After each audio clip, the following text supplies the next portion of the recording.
Hey guys, what's up? Welcome back to the channel. It's Cynicalex, and today I want to give you my first impressions on this Ultimates update because although it is the mid-month update, it definitely feels more like a full update with 5 brand new uniforms, and for the first time since March, we have a brand new character in Spectrum. Now, there isn't any new content. We talked about the characters. There isn't any new content per se yet. And I say yet because in an interesting twist here, and we sort of got a little bit of a clue about it on the patch notes. If you go over to the text above the icons and the images that you can see flashing there, you got Winter Soldier, you got Captain America Falcon. If you click there on the banner that says, 6th anniversary special 8-week check-in, and then you go over to news. So I was checking here earlier to try to find the start date for the faction war. They used to call it faction battle, now they're calling it faction war. There's no start date, there's no schedule here on the events tab for the faction war, but if you go over to news tab, as soon as my finger presses on it, we get some really cool graphics here. But at the end, we get the most important one here. Check out the new and improved faction battle. So, very cool here. Hopefully it's more than just a cosmetic upgrade for faction battle. Maybe there will be some new content here. But at the very least, we get a very, very, very cool artwork of Doctor Strange on the side of magic versus Superior Iron Man on the side of science. So yeah, look out for that. Keep your eyes peeled for that. You're also going to want to keep your eyes peeled for the faction battle. Don't worry, I'll make a video as soon as it comes out, but you want to keep your eyes peeled for it because that is how you're going to obtain Monica Rambeau biometrics. She's only obtainable 3 ways. One way is through the how can we show this off here? One way to get her biometrics is through the faction battle, which has not started yet. The other 2 ways of getting her biometrics is through the daily sub or the other daily subs. If you go to daily perks, there's this one, and you can see Monica's there. Or there is the newer one, which is called the special daily growth support, and you can see Monica is also there. Spectrum is also there. So yeah, the only 2 other options besides the faction battle is going to be paid options. But of course, if you go over to her and you see the location of her bios, right now it does not list the faction battle. But the faction battle will be coming, and the faction battle will have bios for her, so don't worry about that. If you see people like me in the wild who already have Monica tier 2, it's because we used the bio subscription or the special growth subscription, and then we used rank up tickets, mega tier 2, yada yada, all that good stuff. So yeah, besides that, there isn't any new content. There are some new rewards, like additional rewards, additional bonus missions for leveling up the characters' uniforms. There's even more upgrade kits than before, and a bunch of other things as well. Also, keep in mind that for Blue Marvel specifically, there is a Blue Marvel chest. I bought it out already, but for those of you that are looking to build up your Blue Marvel really fast, and this also goes for Monica, but nowadays characters only require, actually, I don't know if Monica only requires 1 bio. I should have checked that. But anyways, I know for sure Blue Marvel only costs 1 bio per gear upgrade.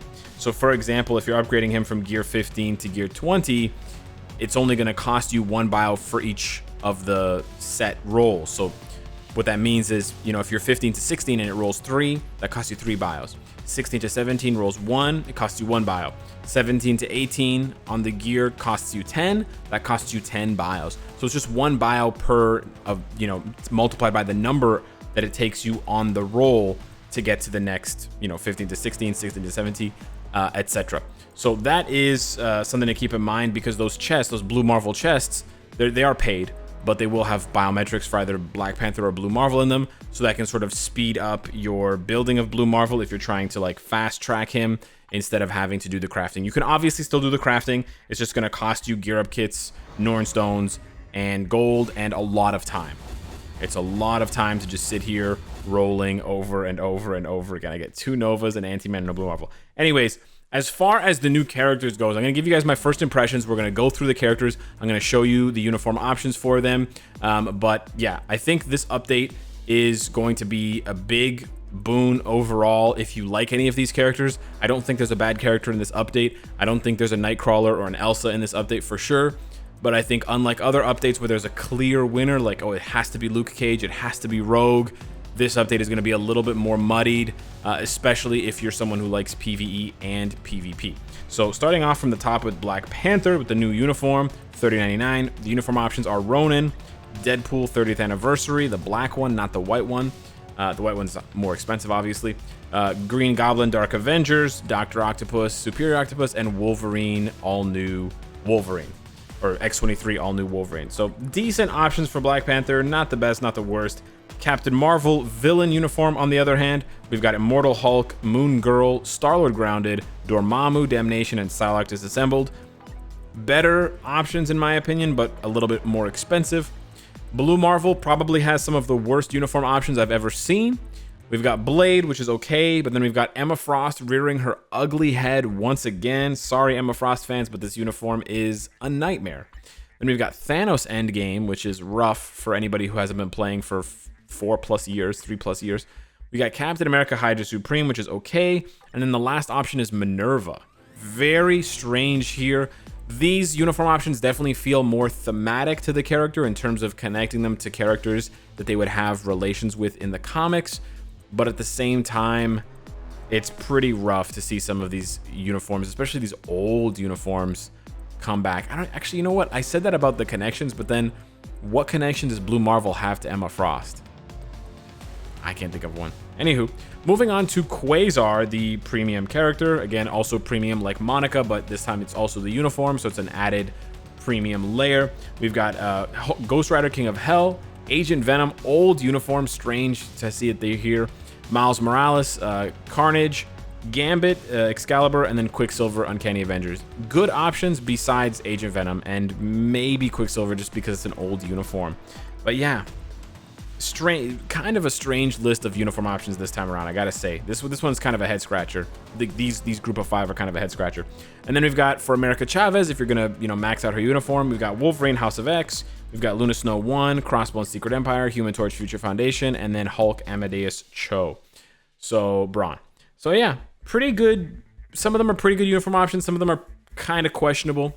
Overall, however, I think I'm going to be happy with all of these characters. You can see here that I have Cersei bookmarked, like favorited. The reason why I have that is because I'm comparing her, especially because Cersei was the last character introduced before Spectrum. It'll be interesting because they're both Blast.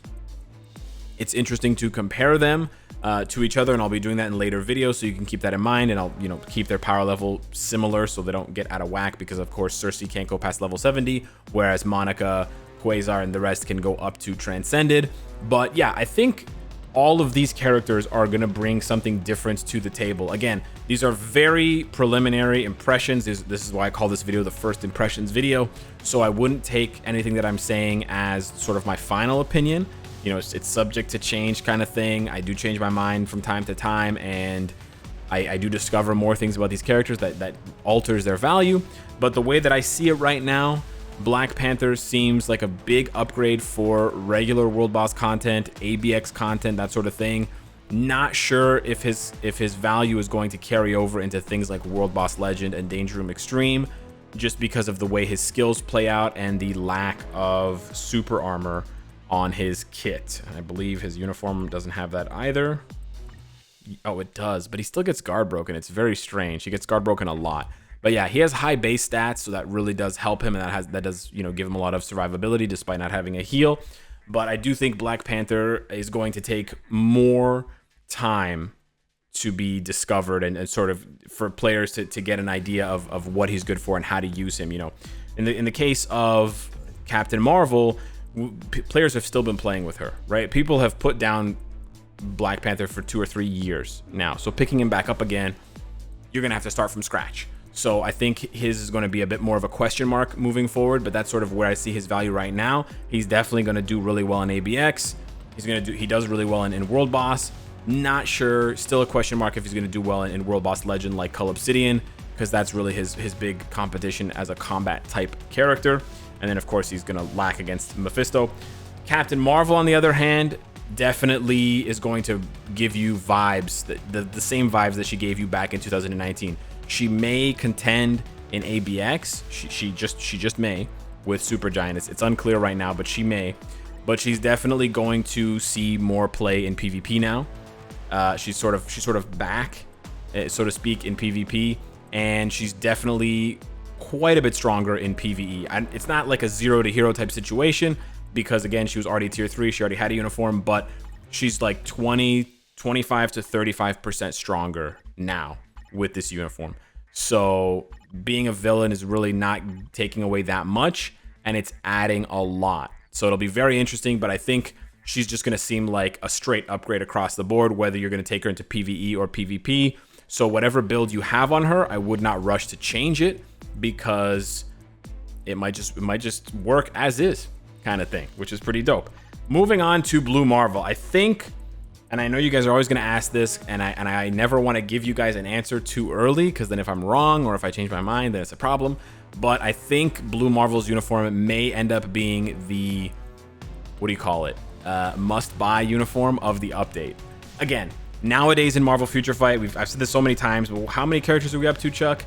242 characters. There's a character for everybody. There's a character for every day of the week. There's a character for almost every day of the year. We're not quite there yet, but you sort of get what I'm saying. So unless you want to push the very, very high ends of content, unless you're that top, 2% of players, you can really play the game with whoever you want. That's the beauty of this game. Unlike other games, Marvel Future Revolution, other games where you have to shoot, well, not Marvel Future Revolution, you get what I'm saying, right? Where you have to choose specific characters. You don't have to do that here. You can really do whatever you want to an extent, right? And even with tier 2 characters, there's some really strong tier 2 characters that can do the majority of the content in the game. So saying that a uniform is must buy nowadays is usually only if the character is best for one particular game mode. In the case of Captain Marvel, you could say this uniform is a must buy if you are an aggressive, top end, like I said, top 2% squad battle player, because you're going to want her because she's going to do better than Cosmic Ghost Rider. She's going to do better than Molecule Man. Well, she's for sure going to do better than Molecule Man. She'll probably do better than Cosmic Ghost Rider as well. So you sort of get what I'm saying. If you're an ABX nut, then Black Panther's going to do better than Venom for you, most likely. So he's sort of a must-buy. But in terms of just like overall power level, Blue Marvel, I'm sort of stumbling here. Blue Marvel is just bonkers, okay? Let me just show you really quickly. I'm going to give you guys a quick little demo, because I don't want to say that a character is a must-buy and then not really have anything to show for it. So let's just jump right in here. I think he has the same obelisk he had in the last video. So you remember the last video, he was like struggling. He could like maybe do stage 80 in 5 minutes if I didn't get hit or anything like that. So let's check this out. We're just gonna do 5 into 4. He's gonna do clean 2 bars of damage. Then we're gonna do 3. We're gonna finish off that last bar, and then we're gonna go back into 5-4. Look at this. Look at this. Absolutely monstrous. Right? Easy proc, super fast, super tanky. I messed up his proc, it doesn't even matter. This dude is bonkers. This dude is very, very strong, but it doesn't stop there, right? Because then we're gonna take him into PvP here. We're just gonna throw him on this team here. And we're gonna go over and we're just gonna fight. Let's fight the Juggernaut. No, we're not gonna fight double support here. Oh, wow, that's a tier 3 Blue Marvel. That's really cool. Okay, this is who I wanted to fight. He was first place. Again, I'm just a quick little demo here, guys. Not trying to make this all about Blue Marvel, so to speak, but let's see what he can do. He does have guard break immunity. Look at that. Tier 2. How many tier 2 characters kill Sentry? I'll give you the answer. Very few. Very few. Look at that. Tanky as heck. Keep in mind, he does have some physical damage, so you have to be very careful against Colossus, because he can die against Colossus. It's crazy.